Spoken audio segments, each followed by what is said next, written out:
Salve tricolores progressistas, tricolores antifascistas, torcedores de outros clubes. Aqui é o Denis do Bloco Tricolor Antifa, certo? E vamos para mais um vídeo aí, ok? Mas antes, eu peço para vocês se inscreverem aí no canal do Bloco Tricolor Antifa, acionem as notificações, curtam, comentem, compartilhem, certo? E nos sigam também nas outras redes sociais, no Instagram, Twitter, Facebook e TikTok, ok? Então hoje nós vamos falar sobre as eleições na Turquia, extremamente importante, né, para a luta internacionalista, né, para todo Antifa.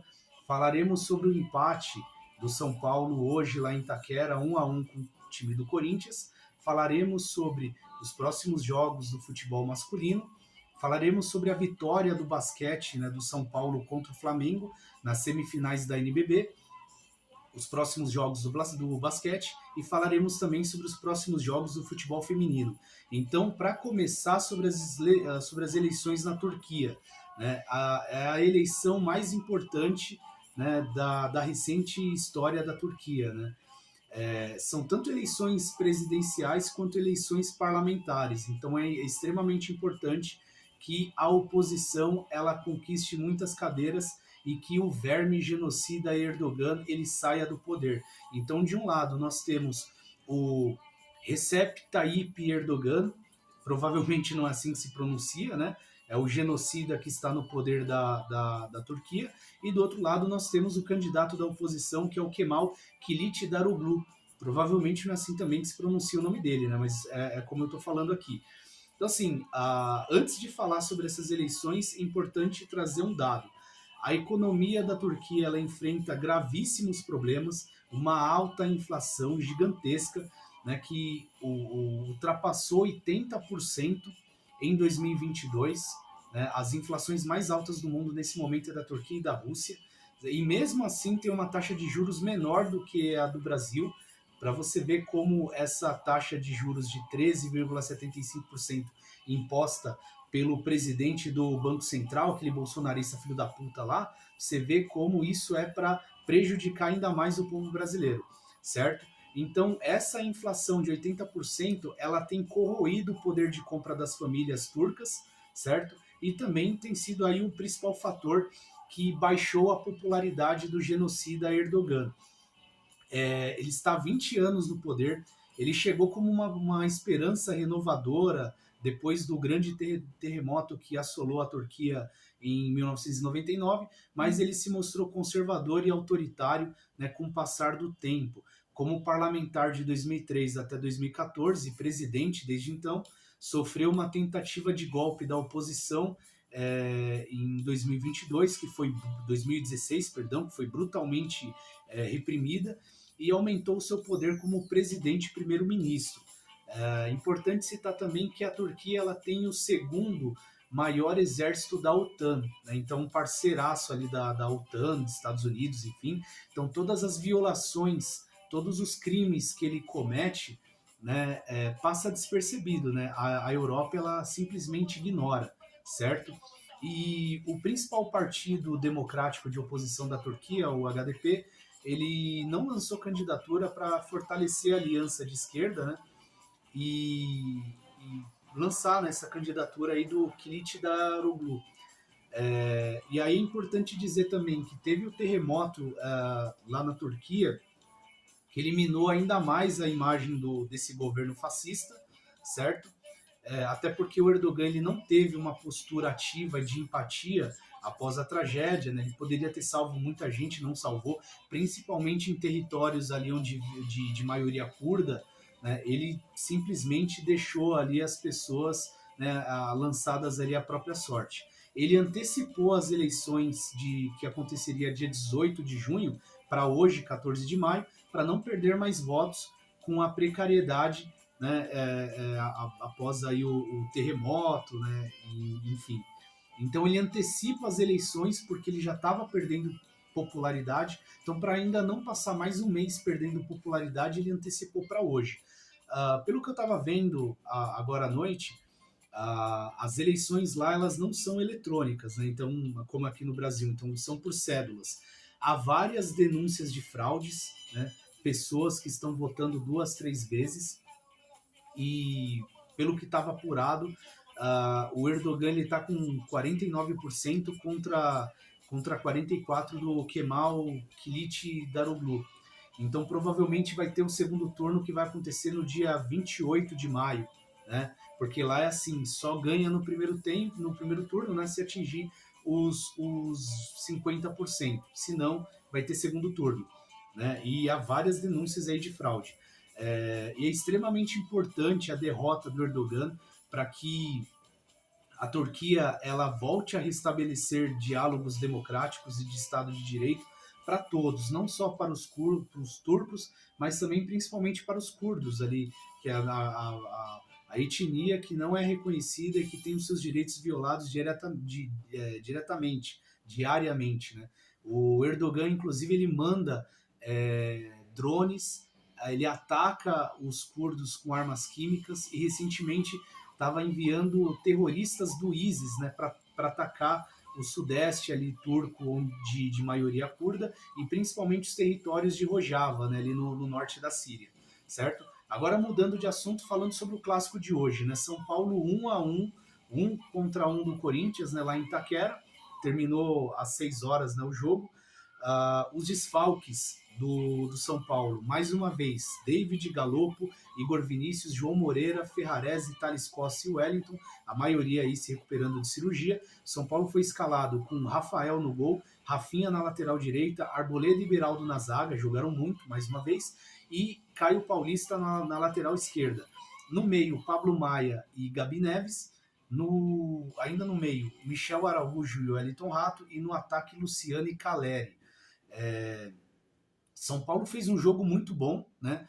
Resistiu ali à pressão inicial do Corinthians. Corinthians não teve tantas chances de gol no primeiro tempo. No segundo tempo, o Corinthians ficou perdidaço, só tentando contra-ataque, né? Lançando bola para os atacantes dividirem com o Arboleda e com o Beraldo, né? São Paulo dominou o segundo tempo, porém o São Paulo poderia ter jogado melhor, poderia ter saído com a vitória por vários fatores, né? Mas vamos lá.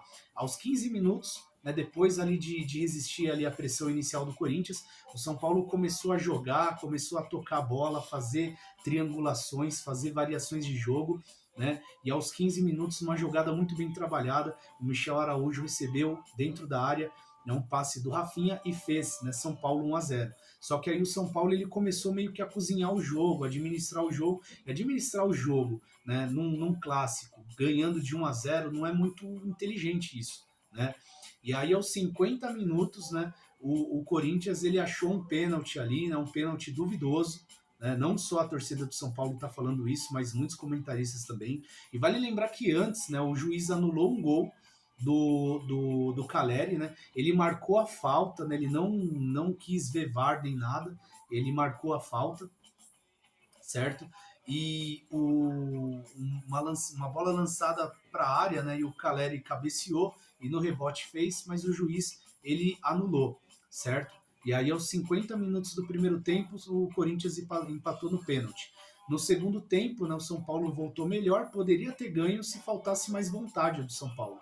Então foram muitos passes ali entre a zaga, laterais, ali na entrada da área, mas faltou aí o chute de fora da área. O São Paulo até fez um gol, que esse sim foi corretamente invalidado, não gol do Juan, porque ele estava impedido.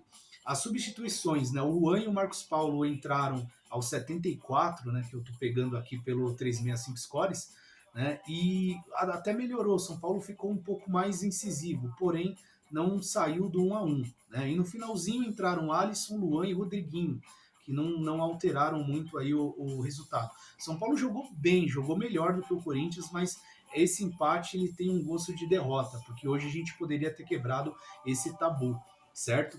E outra coisa muito importante para falar é sobre a homofobia que aconteceu lá em Itaquera, mais uma vez, né? Então, assim, o Corinthians é a torcida mais democrática, tal, né? Fizeram um auê para tirar o Cuca, tinha que tirar mesmo, né? Um técnico que cometeu estupro há uns anos atrás, né, lá na Suíça, mas não adianta nada fazer isso e no primeiro clássico começar a atacar o time do São Paulo com cânticos homofóbicos, né? É a única coisa que os caras têm para atacar a gente, na moral, sinceramente. E assim, Vale lembrar também que foi a torcida do Corinthians que importou aquele cântico, aquele grito de bicha, né, quando o goleiro bate o tiro de meta. Foram eles que começaram a trazer isso aqui para o Brasil, para atacar o Rogério Ceni quando o Rogério Ceni era goleiro. E isso acabou viralizando aí para todas as torcidas do Brasil. Todas as torcidas estão praticam, né, cantos homofóbicos, sim, né? Só que isso vem diminuindo. Só que assim é lamentável, né? Mais um incidente como esse, né? A torcida do Corinthians, né, sendo extremamente homofóbica, né? Como vem sendo, né? Todos esses anos. Para quem acompanha o futebol paulista sabe, né? Quem criou o apelido de Bambi para a torcida do São Paulo, né? Foi Vampeta e a torcida do Corinthians é quem mais cria esses cânticos homofóbicos, né? Lamentável, lamentável isso em pleno 2023, né? A recorrência, a perpetuação desses cânticos homofóbicos. Não adianta nada ter tirado o Cuca para fazer essa merda hoje, né? Mas enfim. Agora continuando, né? O São Paulo, ele, quarta-feira, agora dia 17 de maio, ele enfrenta o Sport Recife, vai lá para Recife para jogar as oitavas da Copa do Brasil. Eu acredito, né, em muitos torcedores que o São Paulo vai, né, com força, né, com a moral alta, mesmo com esse empate com gosto de derrota, né, mas vai firme para enfrentar o Sport. No sábado, dia 20, o São Paulo recebe o Vasco no Morumbi, às 6h30. Né? E na terça-feira, dia 23, o São Paulo vai lá para Venezuela enfrentar o Puerto Cabello pela Sul-Americana. Pelo Brasileirão, pelo que eu estava vendo agora há pouco, o São Paulo é o 10º colocado com 8 pontos em 6 jogos. Né? São 2 vitórias, 3 empates e uma derrota. Certo? Agora sobre o futebol feminino. Né? Amanhã, dia 15 de maio, o São Paulo enfrenta o Flamengo, né, pelo Brasileirão Feminino, né, às 5h30 da tarde, certo? E no domingo, dia 21 de maio, enfrenta o Atlético Paranaense, ok? E pelo Brasileirão Feminino, o São Paulo está em 8º lugar com 15 pontos, né, em 10 jogos. E aí uma correção no último vídeo que eu lançado aqui no canal do Bloco, eu falei que a Fê Palermo, lateral direita, que ela tinha subido da base. Eu até falei, me corrijam aí se eu estiver enganado, né? Eu acho, né, que ela veio da base, mas na verdade não, né? Antes de jogar no São Paulo, ela era jogadora do Santos, né? Ela inclusive é da seleção principal, né, do Brasil, né, disputa a posição com a Antônia, né, e aí fui corrigido aí pela Mira Lopes, né, que é membro do bloco que acompanha o futebol feminino mais do que eu, né, tô aprendendo com ela. O São Paulo, depois de vencer, né, o Red Bull Bragantino pelo Paulistão feminino, venceu o Bragantino por 2-0 e vai enfrentar quinta-feira, dia 18 agora, o Pinda, equipe de Pindamonhangaba. E pelo Paulistão, São Paulo é o 5º colocado com 3 pontos em 2 jogos, né, uma vitória e uma derrota na estreia, né, para o Corinthians. O elenco feminino que, assim como o elenco masculino, está tendo uma pedreira aí, né? São vários jogos, né? Uma sequência de jogos dificílima, né? Tanto o futebol masculino quanto o feminino. Agora falando sobre o basquete, né? O basquete do São Paulo que está nos dando muita alegria, né? Começaram aí as semifinais, né, da NBB, do Novo Basquete Brasil, certo? E sexta-feira agora, né, o São Paulo saiu vitorioso. Né? Então, jogando fora de casa, o São Paulo conquistou um importante resultado contra um rival de peso, né, o Flamengo, que foi o 2º colocado na fase de grupos da NBB. Jogando no Maracanãzinho lotado, o São Paulo ganhou do Flamengo por 80-72 e abriu 1-0 na série de playoffs melhor de 5.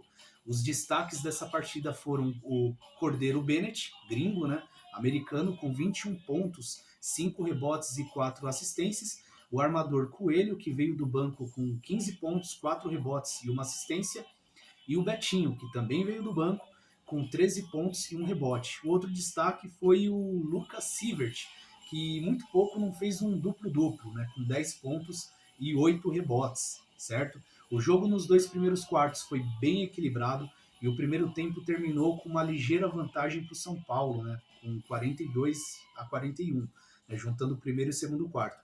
O que realmente fez a diferença foi o jogo agressivo do São Paulo, principalmente no terceiro quarto. Para você ter uma ideia, Nesse quarto, o São Paulo ganhou por 25-17. E o último quarto, que terminou 14-13 para o Flamengo, serviu apenas para que o São Paulo administrasse o resultado. Próximo jogo do São Paulo contra o Flamengo será nessa segunda-feira, amanhã, né, às 20 horas, no ginásio do Morumbi, com entrada gratuita. Ou seja, é dia em que devemos comparecer em peso ao ginásio e empurrar a equipe rumo à segunda vitória da série.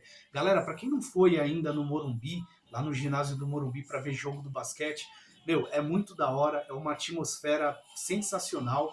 É um estilo de torcer diferente do futebol, embora as torcidas organizadas, né, elas trazem um pouco do futebol para o basquete, né, para o jeito de torcer do basquete, e é muito fácil, meu, cola lá no Morumbi, sobe ali a Giovanni Gronchi, né, sentido Paraisópolis, e ali pertinho da entrada da torcida visitante, você entra ali à esquerda, né, porque muita gente não sabe onde fica o ginásio do Morumbi, né, ele fica lá, do lado, colado no estádio do Morumbi.